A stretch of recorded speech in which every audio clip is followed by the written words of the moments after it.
O conteúdo apresentado é uma adaptação das pregações do evangelista Billy Graham, com os seus escritos e devocionais. Algumas imagens são ilustrativas, para que haja uma interação com o público. Como foi que começaram todas as religiões do mundo? Um grande conquistador militar do passado fez uma declaração verdadeira, sem perceber que chegara bem perto da verdade. Napoleão Bonaparte disse: "Eu creria numa religião que tivesse existido desde o início dos tempos, mas quando penso em Sócrates, Platão e Maomé, não creio mais. Todas as religiões foram criadas pelo próprio homem."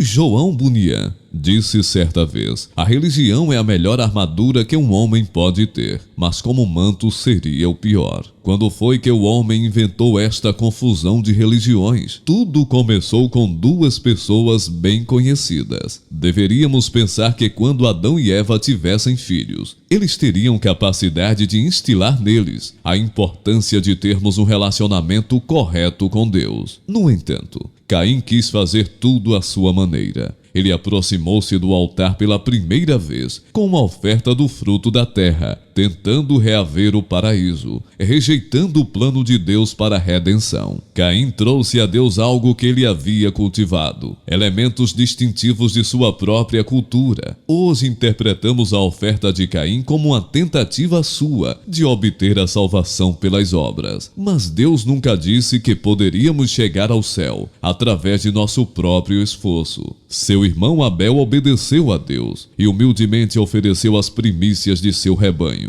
em um sacrifício de sangue. Abel aceitou a determinação divina de que o pecado merecia a morte e só poderia ser compensado diante de Deus pela morte expiatória de um animal sem culpa. Caim rejeitou este plano deliberadamente. Deus requeria um sacrifício de sangue. Os autores bíblicos sabiam que o sangue era essencial à vida. Qualquer pessoa ou animal pode passar bem sem uma perna ou sem um olho, mas nem o animal nem o homem podem viver sem sangue. É por isso que o Velho Testamento diz: "Porque a vida da carne está no sangue." Levítico 17:11. Quando falamos do sangue de Cristo, portanto, estamos dizendo que ele morreu por nós. O sacrifício de sangue acentuou para nós a gravidade do pecado. O pecado é uma questão de vida ou de morte. Somente o derramamento de sangue poderia fazer expiação pelo pecado. A amargura em seu coração. Ele começou a odiar seu irmão Abel. Da mesma forma que o verdadeiro crente muitas vezes não é bem aceito por aqueles que seguem uma religião criada pelo homem. Abel não era mais aceito por Caim. E este ódio se acirrou cada vez mais, até o ponto de Caim matar o irmão. Orgulho, ciúme e ódio são sentimentos que sempre se encontram no coração dos homens, de todas as épocas e de todas as culturas. Muitos anos atrás, quando eu estudava numa escola da Flórida, um rapaz matou seu irmão num acesso de ciúmes. O pai e a mãe haviam morrido num acidente automobilístico, e quando foi lido o testamento, viram que eles haviam deixado 2/3 da propriedade, um imenso laranjal, para o filho mais velho, deixando apenas 1/3 para o mais moço. O rapaz ficou deprimido e emocionalmente instável, sentindo raiva dos pais já falecidos e com intenso ciúme do irmão. O rapaz mais velho desapareceu e cerca de 1 mês e meio depois, seu corpo foi encontrado no rio, amarrado com arame a um tronco de cipreste. Os tempos não mudaram. Milhões de pessoas desejam a salvação, mas à sua maneira. Querem estabelecer sua própria rota nesta vida e inventar diversos tipos de caminhos para alcançar a Deus. Quando o cristianismo é verdadeiro, ele não é uma religião. A religião é um esforço do homem para chegar a Deus. Um dicionário define religião do seguinte modo: crença em Deus ou deuses, adoração a Deus ou deuses. Qualquer coisa pode ser religião.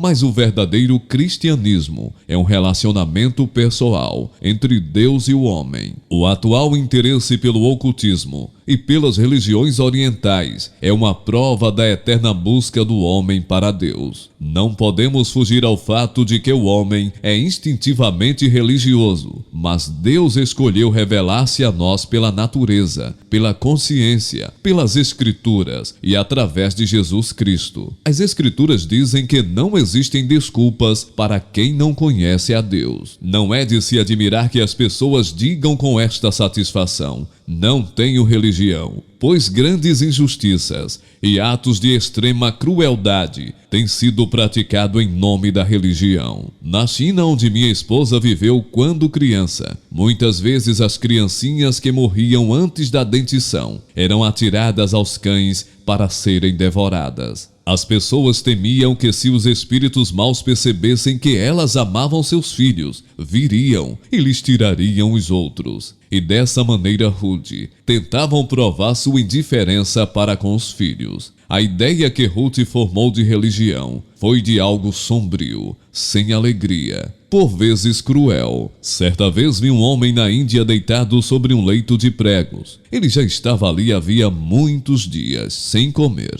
e bebendo pouca água. Com isto tentava fazer expiação pelos seus pecados. Em outra ocasião, na África, vi um homem caminhar sobre carvão em brasa. Ao que se pensava, se ele saísse dali ileso, teria sido aceito por Deus. Se queimasse, seria considerado pecador, necessitado de arrependimento. As pessoas sempre fazem sacrifícios humanos em nome da religião. Adoram toda espécie de ídolos, desde macacos até árvores. Então fazem oferendas às árvores e creem que, se alguma coisa ferir a árvore, algum infortúnio sobrevirá à aldeia. Temem que, se a árvore for cortada, o povoado e todos os seus habitantes perecerão. Em nome da religião, reis, imperadores e líderes de nações e tribos têm sido adorados como deuses. Certo erudito inglês escreveu: num certo estágio da sociedade primitiva, o rei ou sacerdote muitas vezes é considerado como sendo investido de poderes sobrenaturais, ou como sendo uma reencarnação de uma divindade. Ele é responsabilizado pelo mau tempo, pelo fracasso nas colheitas e outras calamidades semelhantes. Um exemplo de monarca adorado como deidade era o caso do Mikado,